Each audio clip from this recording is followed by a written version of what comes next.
Hey everyone, welcome back to my channel. Thank you guys so much for tuning in today. For those of you who are returning, thank you guys so much for coming back. And for those of you who are new, welcome. My name is Rachel and I make new videos every single week on school psychology or fashion. So thank you guys for tuning in. So for today's video, I actually got a couple requests to do this, to share the differences between an elementary versus secondary school psychologist and what that looks like. And there are a lot of differences. Like in grad school, everyone is trained in assessment, consultation, intervention. So we're all trained in the same things, but it really looks a lot different depending on the population of students that you're working with. So today I'm going to be breaking down some differences between elementary level, and for elementary, I'll say like pre-K through 5th grade, versus secondary level, which will be middle school and high school that I'm referring to. So yeah, I hope you guys find this video interesting, especially if you're not sure like which age group you want to work with yet. I hope you guys find this helpful. So let's get started. So the first major difference between elementary versus secondary school psychologists is assessment. So like I said before, we're all trained in like how to do assessments, how to administer, score, and interpret them, but it looks really different depending on what level you're at. So for example, if you're working with very young students like pre-K and kindergarten, a lot of times you're gonna do assessments that focus on like school readiness. The biggest thing too for like elementary versus secondary is what you're assessing. So at the elementary level, you're typically gonna do an initial evaluation, meaning that the student has never had special ed before and they're currently not in special ed, so it's an initial eval to see if they qualify. And a lot of times at the elementary level, it's because the student is not making academic progress. So a lot of times it's just like an academic concern, not any social, emotional, or behavior concerns. Well, actually, I shouldn't say that. There are behavior concerns at the younger level, but like social, emotional concerns around like anxiety and depressive related symptoms, you're not really gonna see that as much at the elementary level. So a lot of times the assessments that you do will focus on like academic concerns. So a lot of times that's when SLD is identified. And for those of you who don't know, that's specific learning disability. So a lot of times those are identified in the elementary grades, versus at the secondary level, a lot of times there are not initial evaluations, you're just doing reevaluations, meaning that the student is already in special education and every 3 years you do some updated assessments to see whether or not they still require supports. And the only time that you really see initial evaluations pop up at the secondary level is if there's social emotional concerns. It's pretty rare if like, a student has slipped through the cracks and they actually have a learning disability and it's not identified until like 10th grade. It happens, but it's very rare. So if anything, if there's an initial eval at the high school level or even middle school, a lot of times it's because there's some new social emotional concerns. So maybe the student has a diagnosis or a suspected diagnosis of anxiety or depression. So yeah, you'll typically get more like social emotional assessment done at the secondary level versus just like academic at the elementary level. So the second difference between elementary and secondary is that you do many more risk assessments if you're a secondary school psychologist. So especially at middle school and high school, students are facing more pressure. They have more social emotional concerns coming up. More students are diagnosed with anxiety and depression in their teenage years. A lot of times you have to do risk assessments, especially if students are reporting having suicidal thoughts or potential plans. So you definitely have to do more of those at the secondary level versus elementary. Sometimes elementary students will say things like, self-harm statements, and you do have to do a risk assessment, but it looks a little bit differently just because you have to word things a little bit differently for like the younger students versus older students. You can just ask them like specific questions and then determine their level of risk. At the elementary level, you have to like word things a little bit differently, and like younger students are a little more immature, so sometimes they might say things that they don't actually mean, but you still have to like determine their level of risk if they say anything. Another big difference between elementary versus secondary psychologists is what counseling looks like. Counseling is one role that we can do as school psychologists, and it looks really different depending on, who you're counseling and what their age is.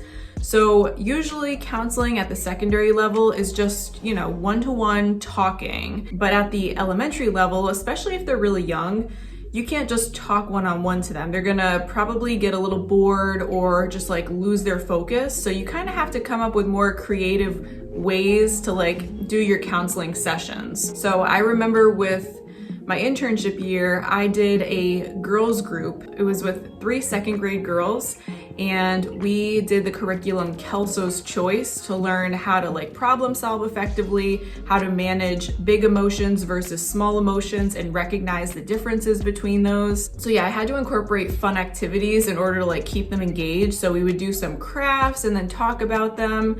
Versus at the secondary level, you don't really have to have that creativity and you just like are speaking with them.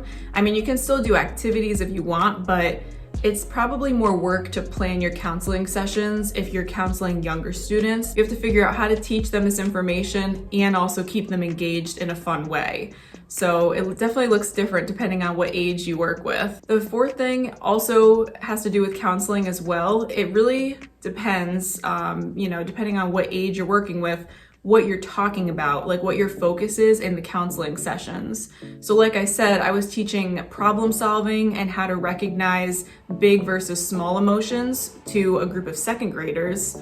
But most of the time at the high school level, they know the difference between big and small emotions. So whether you work with elementary versus secondary, typically what you talk about in counseling is going to be pretty different. So at the secondary level, you might be talking more about a student's diagnosis of depression and how that's impacting them in the classroom. You might develop strategies together if they have anxiety in the classroom and what they can do to decrease that anxiety. So yeah, the context of what you're talking about is going to vary depending on their age. So another thing that really varies depending on whether you're an elementary or secondary school psych is MTSS. And for those of you who are unfamiliar with that, that's multi-tiered system of supports.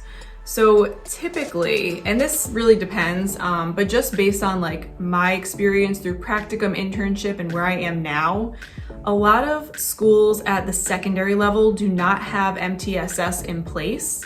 And a lot of elementary schools do. Pretty much with MTSS, like you are gathering, and the administration too, everyone kind of gathers academic and behavioral or social emotional data. So they're gathering all this school-wide data, kind of like screeners, to determine who is where they should be, who's at risk, and who is like significantly having more trouble than other students in the class. So it's a great way to figure out quickly, like who are the students that we need to target for intervention. And yeah, a lot of times the elementary level has those systems in place, especially for academics. The place that I interned at, they also had MTSS for behavior as well. So they would look at who had conduct referrals that year, who was coming down to the administrator more, who was crying more in class and having more emotional outbursts. So that data was really helpful. They would review it like once every couple months and try different interventions with students. So I really liked that aspect of MTSS because you're getting all this good information very quickly and efficiently. But at the secondary level, they don't typically do that. Mainly because by then, students are in all different classes. Like you don't have the same teacher all the time. And especially with behavior and discipline, I feel like it's a little bit more strict. And I mean, I don't agree with the zero tolerance policies, but unfortunately that's a lot of times what they resort to at those levels. Yeah, it's not as much in place. So if you guys are hoping to do MTSS and especially collect like social, emotional, and behavioral data, then working at an elementary school might be a better fit for you. And then another difference is that at the secondary level, you're focusing more on post-graduation and what that's gonna look like for students. So you might talk about post-graduation in like a counseling session with students. The students that you're counseling, you might connect with their guidance counselors to make sure they're on track for graduation, figuring out what classes they need to take. So kind of the role of a guidance counselor, but also making sure that their emotional well-being is put first in order to help them get through high school successfully. and even like talking with their outside therapist if they have one, having that collaboration with the students' outside supports. Yeah, you're focused more on like the post-graduation aspect and also the social emotional piece. And then the last thing, I don't really know if like this is even important to say, but this is just something I noticed during internship, is whenever I went to the elementary school, we a lot of times could not get things done in the day because for some reason, whenever there was a student that was like in distress, whether or not they were on our caseload, the teachers would always bring them to our office. So my supervisor's office and mine, they would just bring a crying child up and say like, here you go, you know, help them. And I was in my head, I was thinking like, why don't they just bring them to the administration first to figure out what's going on with the student? So yeah, that took up a lot of time because I mean, I feel like young kids will cry over the smallest thing versus at the secondary level, I feel like they won't cry as much. And if they do, it's because of something more significant.